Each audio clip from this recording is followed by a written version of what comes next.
Good evening. It is wonderful to see everyone again this evening.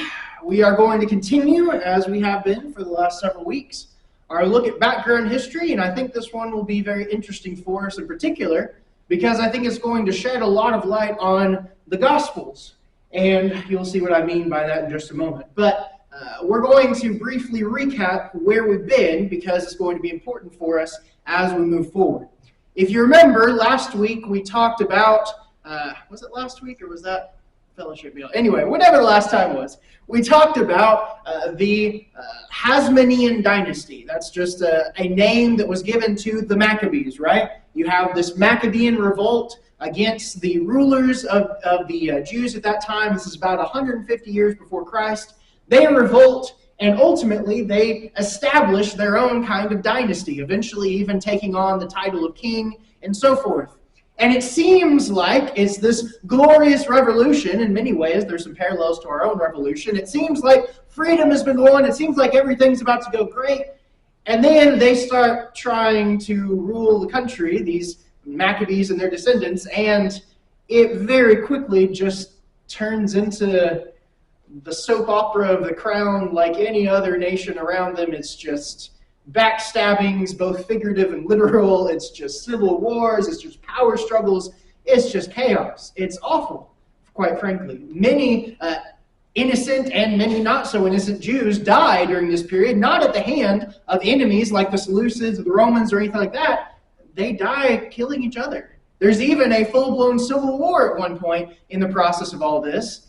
And so this revolt that's had as its goal the reestablishment of the Jewish law and the freedom of the Jewish people ultimately just turns into what we often see in Israelite history, quite frankly, which is deterioration, both morally and otherwise.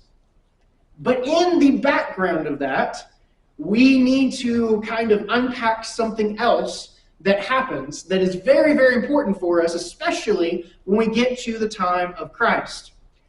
Now, when you think about the time of Christ, I'll just go ahead and throw this question out there. We know that Christ has interactions with the Jews, right? I mean, that's who he's around. But specifically, it doesn't just say he has interactions with the Jews. Who does Jesus most frequently interact with as he is going about his ministry?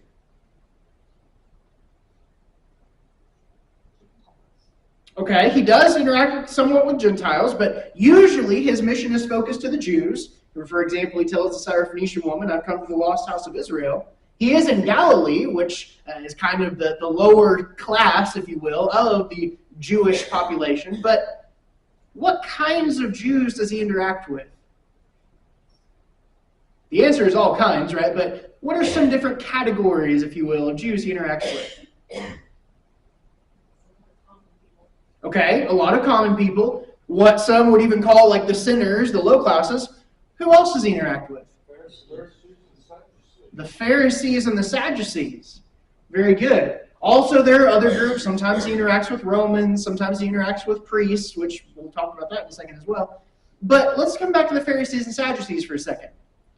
Why do we know the names Pharisees and Sadducees? Well, because of the Gospels, right? Because Jesus interacts with them. But think about that for a moment. And if you're like me, until I started kind of studying this and had some people kind of bring this up, I had never even given it a second thought. They're just there. That's part of the story of Jesus. But we never hear about Pharisees and Sadducees in the Old Testament. There's nothing whatsoever about groups called Pharisees and Sadducees or anything even remotely close to that before we get to the Gospel. So where do these groups come from? We just come to the story of Jesus. All of a sudden there's these groups. Well, where are they? Or where they come from, rather. That's what we're going to talk about tonight for a few minutes. The origin of these Jewish parties. Now, I picked my wording here pretty specifically. When we say Jewish parties, number one, we're obviously not talking about party. Yeah, no, we're not talking about those kind of parties. I want us to think in terms of parties, perhaps in our sense. When we say party in America, what are we usually talking about if it's not this? Political parties. That actually is very significant for our discussion. I'm going to just kind of give you a spoiler, a sneak peek for next week. We're going to be looking at a couple of Jewish groups that might at least one of them in particular, might be more categorized as a sect, which means they kind of isolated themselves from the general Jewish population. A party is more of kind of what we think of with Democrats and Republicans, for example, in a political sense. It's groups that function within the society, but they're very distinct, usually opposed to each other. There's conflict there, but they still recognize, okay, well, but we're all Americans kind of thing, even though there is conflict and so forth. That's kind of what we're talking about here. So as we begin, let's ask this question, talking about political parties. What is the role of political parties in American society? This is kind of the question we're going to be simmering in our minds while we are going through this discussion tonight. Think about the role that political parties play in our society in America. Because the more you kind of begin to envision in your mind your own personal experience with political parties in our country, the more you might be able to see some similarities. Obviously, they're not one-to-one comparison, right? There are a lot of differences between the Pharisees and Sadducees and Democrats and Republicans, obviously. But that might kind of give us a better sense of the origin of these groups. Because for our purposes, when we think of Pharisees and Sadducees, do we think of politics or do we think of religion? I would say for a very general rule, for the most part, we don't think of a political element to the Pharisees and Sadducees. Why? Well, because Jesus is not about politics, he's about religion, right? He's about truth. And so when he's interacting with them, it's more a matter of him interacting with them, talking about truth, talking about God, talking about the law, and so forth. Now, there is actually a lot of politics in those interactions too, but we'll get to that some other time. So we kind of think about this idea. But let's move on for just a moment. So we have this revolt, right? We just talked about. We have the Maccabean revolt. They push back the Seleucids. They kind of gain some freedom, retake Jerusalem, reestablish the temple. Even the inciting incident of that revolt that we talked about, Mattathias, right, this priest is asked to sacrifice to Zeus. He says no, and he kills the guy who asked him to do it as well as the guy who was going to do it. The point of that is we're not going to break God's law. In fact, we're going to rebel against those who are trying to keep us from following God's law, right? So really, when we boil it right down, one of the main purposes of the Maccabean revolt was to bring back the Mosaic law, was to allow the Jews to practice this law again, to remove the persecution against those who were practicing the law, so that the Jews can once again be faithful in following this law. At the very least, that's what the claim was, and I think for many, at least in the early days of the Maccabean revolt, that was the legitimate reason. That was a big part of their sincere reason why they're doing this. We want to serve God according to his law again. These guys aren't letting us do it, so we're going to drive them out of our country, right? Naturally, there were other reasons involved, just general, we want independence and freedom and all those kind of things. That's pretty universal for humans, but a big part of it was restoring the law. But let's just kind of think about that for a moment. Let's say everything goes right, which overall it kind of did in a very general sense. You do kick out these invaders, these oppressors, and you do bring back the Mosaic law. Well, think about this for a second. If you have a law, let's just use our own for an example. If you have a law, let's say the Constitution, and you have established it, this is now the law of the land. For them, we got to remember, their law, it wasn't just a religious law. The law of Moses was also a social and a political system that they were to live under. Now, it didn't establish, for example, the kind of government they had to have per se in terms of a king or judges or whatever, but it has a lot of elements that go beyond just religion. So it does have some parallels even to our laws that aren't necessarily religious laws, but that are still meant to govern how we construct our society, right? So we've established, let's say in our example, that the Constitution is the law of the land. So we're done, right? That's all the discussion that needs to happen. The Constitution is the law of the land, so everyone knows what to do. All the government officials know what they're supposed to do. Everyone knows what to do, right? I'm seeing a lot of jeering expressions. Why not? Do what? If only. If only, right? What's the problem? I mean, there's only the one law, right? What's the problem? Interpretation. Different interpretations and different people maintaining there are different interpretations and maintaining their interpretation is the correct one and everyone else is wrong. That's the same thing that happened after the Maccabean revolt successfully brings the law back. All of a sudden, well, now we've established the Mosaic law, but how are we going to interpret it? How are we going to apply it? How are we going to make this work in an environment now where there's a lot of changes that have happened since the old days of Moses and Joshua and David? How do we factor that into how we're going to apply the law? All these different questions. So if you're a Jew living at this time, the Mosaic law has been brought back. We're all going to follow the Mosaic law now, but all of a sudden people say, well, wait, I think the Mosaic law should be interpreted or applied this way. And others say, no, I think it should be applied this way. So what happens when you have those kind of disagreements? Well, you say, I think it should be applied this way, and this other person over here says, me too. It's like, oh, hey, okay, we think it should be applied this way. Oh, me too. Okay. The people who start agreeing with each other on the interpretation start forming groups or parties, right? Same thing, you think about our country, at least in how it's presented, and I'm making a big generalization here, but in how it's presented, isn't that how the Democratic and Republican parties present their approach? Meaning, what is the Republican supposed approach to our laws, specifically the Constitution? It's very rigid, it's very, we need to do it just like it says, we don't need to try and evolve it or anything like that, right? What's the Democratic position that is presented at least? The Constitution needs to be understood as a living document. It needs to be adapted to different circumstances. It needs to be understood in light of changing technologies and changing political situations, blah, blah. I'm not casting judgment or commentary on those positions. I'm just saying, isn't that kind of the idea? Well, lo and behold, the same thing was happening among the Jews. So, let's talk first about the Pharisees. This is an image, obviously some artist rendition, but this is an image of the Sanhedrin. Now, we're probably familiar with the Sanhedrin. That's one of the groups that Jesus is tried before he goes to the cross.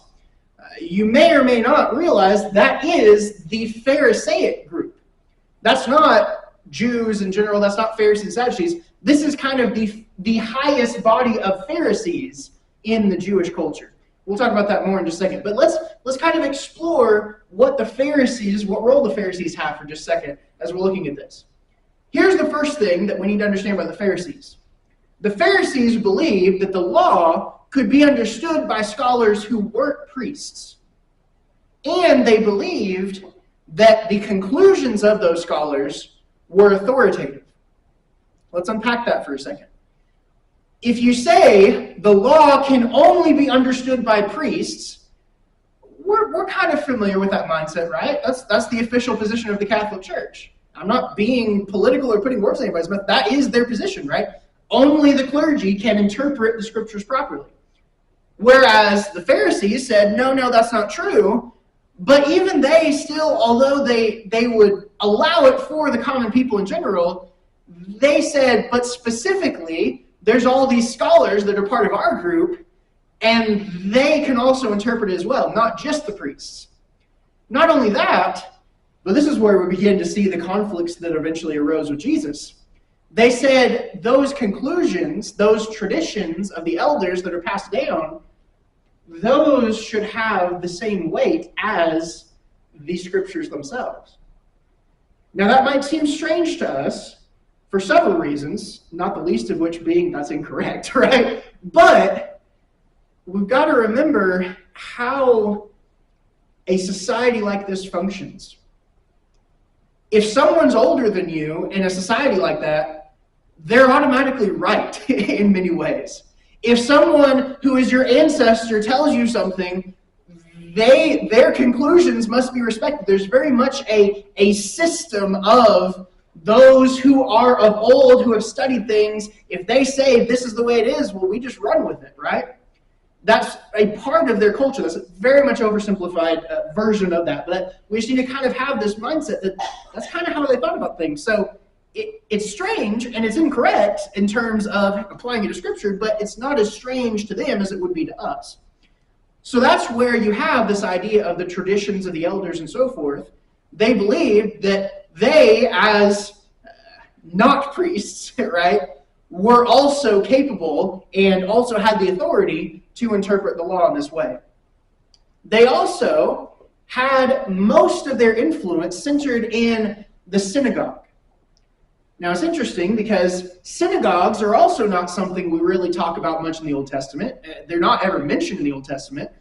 But we have essentially these houses of worship, of study, of prayer that pop up probably first during the captivity and then eventually, became more and more commonplace during the kind of the dispersion after the captivity. Some people go back to Jerusalem, some people stay, all these kind of things. So the Pharisees, their influence is in the synagogue, meaning they are reaching out more to the common people. They're more spread out. They're not in the upper echelons. They're not in the upper classes of Jewish society. They're more the party of the people, if you will. Now, if their main influence is in the synagogue, what does that mean? What is the center of Jewish religion? Is it the synagogue? The temple, at least on paper, is supposed to be the center of religion. So this automatically tells us the Pharisees aren't the ones who call the shots when it comes to the temple. Now, we'll get into why in just a moment. But the bottom line is they have more influence among the common people. They don't really, even though they promote themselves as being all that, that's their image they cultivate among the people at large. The people of the upper classes of Jerusalem, they don't think of them really as all that. Another thing that the Pharisees believed is that the whole nation of Israel needs to follow the strict standards, not just of the law, but of the traditions of the Pharisees in order to gain God's favor. For example, if you go through the Pentateuch, meaning the first 5 books of the Bible, especially like, Numbers, Deuteronomy, Leviticus, Numbers, Deuteronomy, there we go. Leviticus, Numbers, and Deuteronomy. Those books in particular, they have a whole lot of laws for the priests, don't they? A whole lot of laws for all these rituals the priests have to go through. All these washings and these cleansings and these purifications. There are some for the average Jew as well, but a lot of these are specifically for the priests. Well, one of the things the Pharisees did is they basically took a lot of these things that were just for the priests and started binding those on everyone. If you really want to be holy, you won't just follow the things that are for the common man. You'll follow the standard of purity that is given to the priests as well.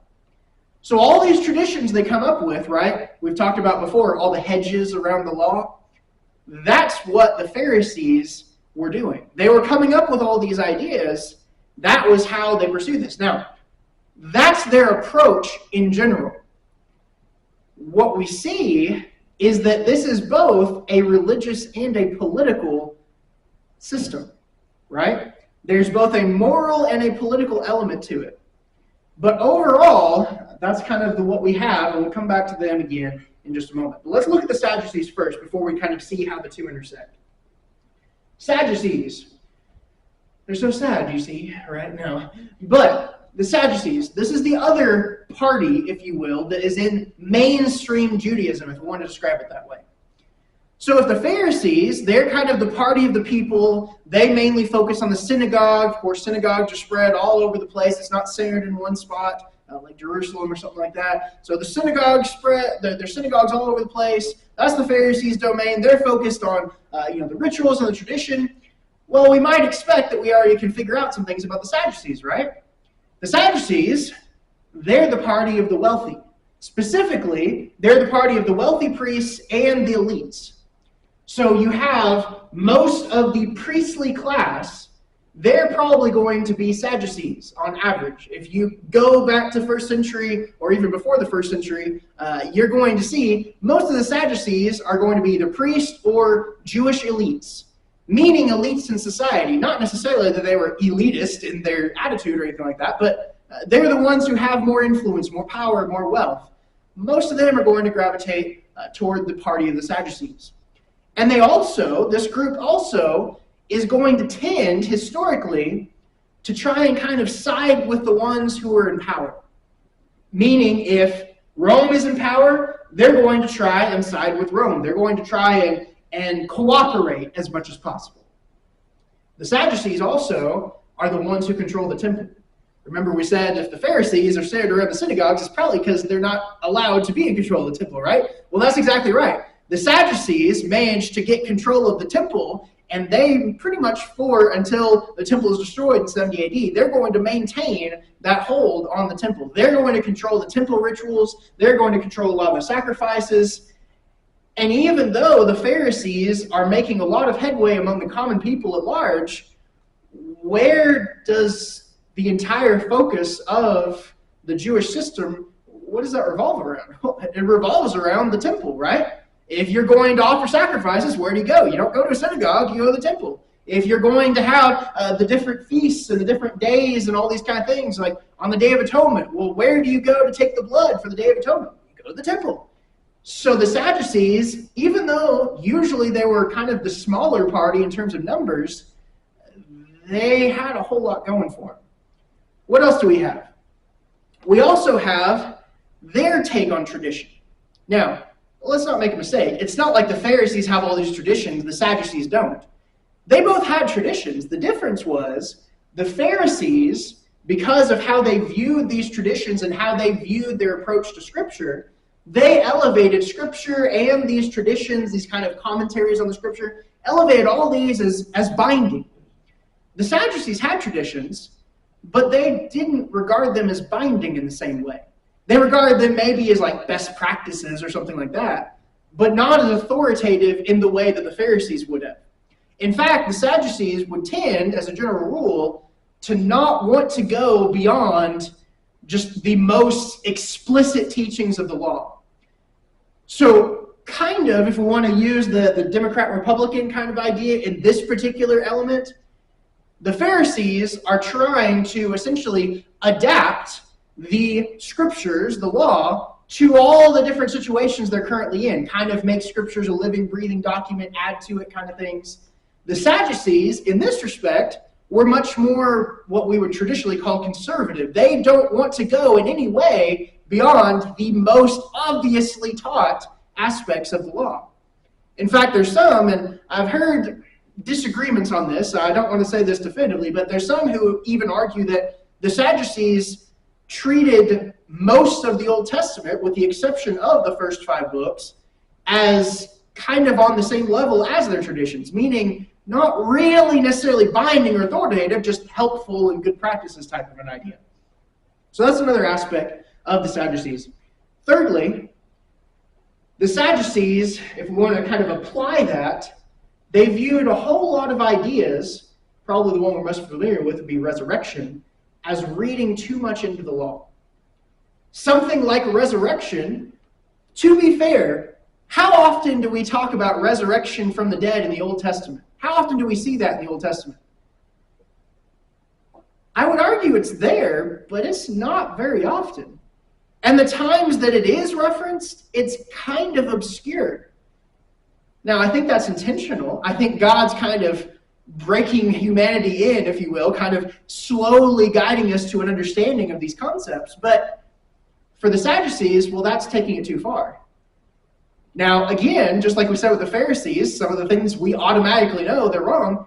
Well, Jesus said, yeah, you should have picked up on that. Even though it was that vague in their minds, it's still there. That's still legitimate. You still should have picked up on it. But nonetheless, things like resurrection and, depending on how we want to interpret it, perhaps even things like angels and supernatural beings, they just felt like that was reading too much into it. Now, that could be debated because that could be connected with resurrection. So anyway, we won't go too much into that. But obviously, let's just think about this for a second.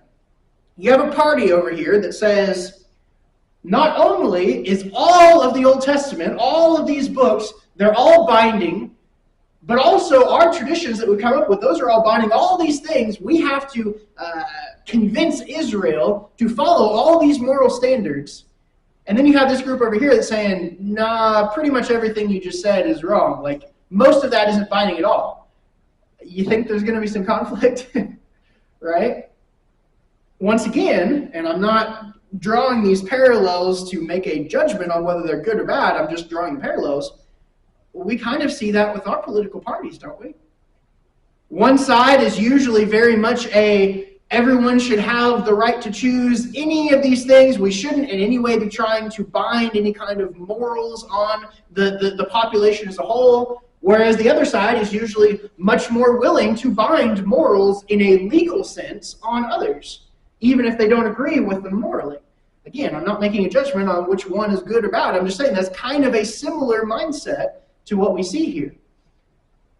So now, let's talk about, very briefly, how these two parties kind of intersected. We can see how they began.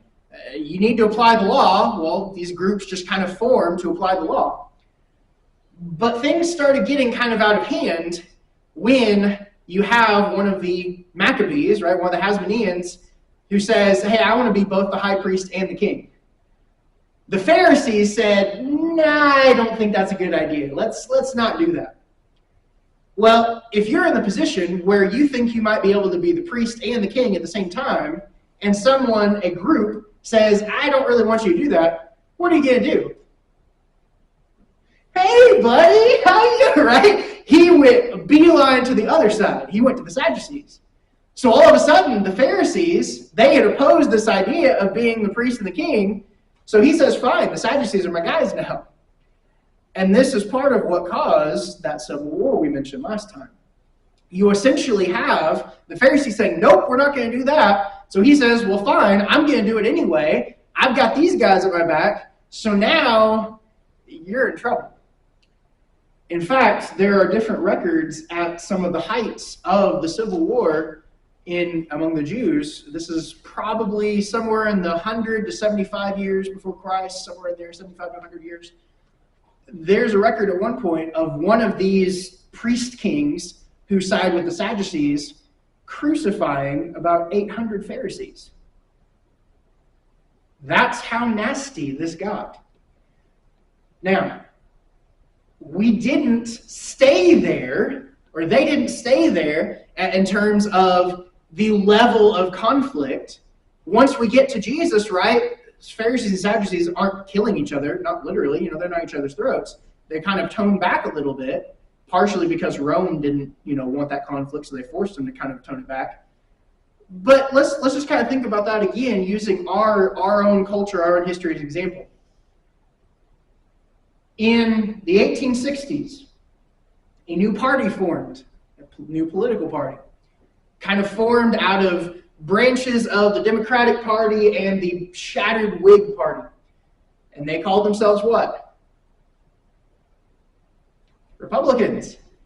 Formed the Republican Party. And you had this other party called the Democratic Party. And while this is certainly an oversimplification, on average, the Republican Party sided with the principles of the North, and the Democratic Party sided with the principles of the South. Well, what happened? Well, they all started killing each other, right? Now, I understand it wasn't technically the parties, it was the regions and so forth, but those parties more or less sided with those regions. Well, what do we have now? Are Democrats and Republicans killing each other all the time? Notice I added all the time in there, right? There are occasionally times of violence, but in general, Republicans and Democrats are not armed combatants killing each other frequently on American streets. They still are at each other's throats in a figurative sense. There's still a lot of conflict, but it's kind of toned down, right? It's not escalated to violence, at least not in the same way as a full-blown civil war. That's where we are when we get Jesus coming on the scene. The Pharisees and the Sadducees had a history of literally being each other's throats. and literally going to war with each other. And of course, it was bigger than just those two parties, but that's what happened. By the time of Jesus, it simmered down, but that's part of the history between them. So that should also tell us something as we look at this idea of Jesus coming on the scene. And guess who he makes enemies of? Both the Pharisees and the Sadducees.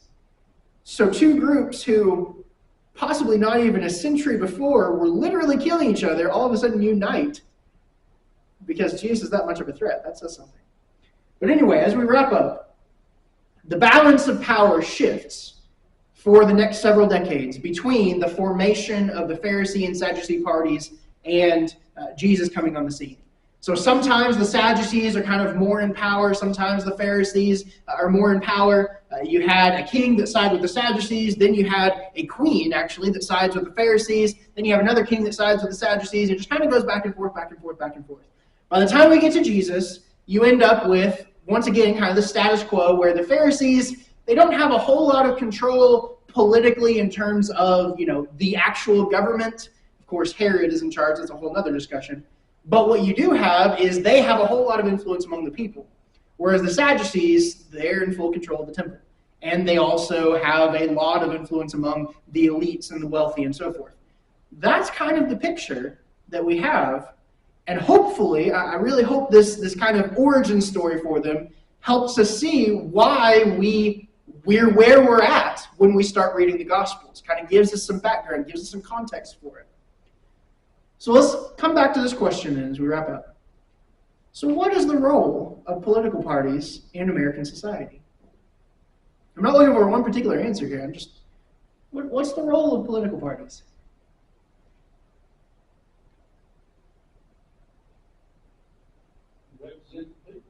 Okay, they represent the people to a certain degree, right? They offer a way for people who have certain beliefs to be represented in a more public way. What else? What are the roles of political parties? They establish the rules of each individual party, and then anybody who wants to be a Republican has to abide by these rules. Democrat, they call it a platform, and the planks of the platform are what you abide by. If you're going to be a Democrat, then you have to follow these planks. Okay, good.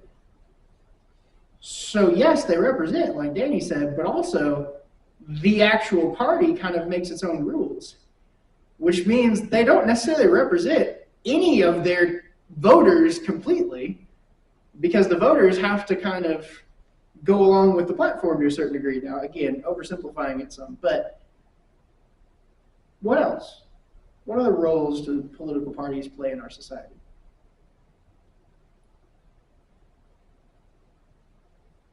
Maybe let's throw this out there. What are political parties most interested in our society? Power, money. I would argue in this case, money is just the tool to get more power. Political parties are all about power.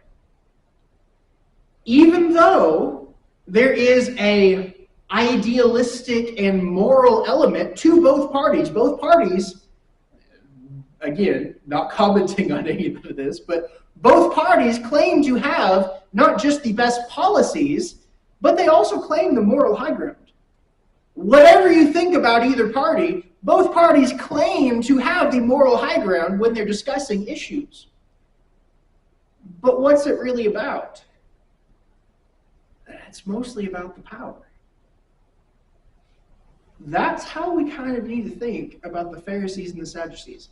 Don't get me wrong, I'm not saying there weren't sincere people who were mostly interested in the moral aspect of it among the Pharisees and Sadducees, especially considering that our political parties don't have nearly the same type of tie with religion as Sadducees and Pharisees would have. Although, just look at the connections between various religious organizations and various political parties sometimes. It's quite disturbing. Anyway, nonetheless, the whole thing we're seeing here is parties that ultimately formed as political parties, also with religious agendas, who essentially became the main voices in mainstream Judaism And as we've already seen, we see it certainly in the Gospels, but even just looking at tonight for a few minutes, we've already seen both of them had some things that we could probably say, that's not a bad way to think about it. And both of them had some things that were like, ooh. But like Byron said, the party makes the platform, and if you're going to be part of the party, you agree to the platform. So we can quickly understand how corruption and getting off the rails, going the wrong directions, happened to both the Sadducees and the Pharisees. So, to wrap up, Pharisees and the Sadducees, they're both religious and political, not just one or the other, for their entire existence. Both of these groups were simultaneously religious and political parties. That needs to be in the back of our minds when we read the Gospels. They formed during a time of political turmoil as well as religious turmoil. They literally fought a civil war, and it wasn't a religious civil war, it was primarily a political civil war. That's what these groups were. Yes, they had very different ideas on how to apply the Mosaic Law. But when we talk about the Mosaic Law, we're talking about both a religious and political law. So we need to keep all those things in mind. Hopefully this helps us as we begin to look at the Gospels, seeing why these groups behave the way they do, especially in their interactions with Jesus. Any thoughts or comments before we close? As always, I hope that's helpful. If you do have any extra questions or things like that come up, please feel free to reach out. I always want this to be helpful and enlightening and not just monotonous and me lecturing and stuff like that. So I hope it is helpful in that vein. If there is any need that we can help you with, we do always want to offer the invitation to just let you know that we want to pray for you and encourage you in whatever may be going on in your life. So if there is something we can do, please let us know as we stand and sing. Have you been to Jesus for the cleansing?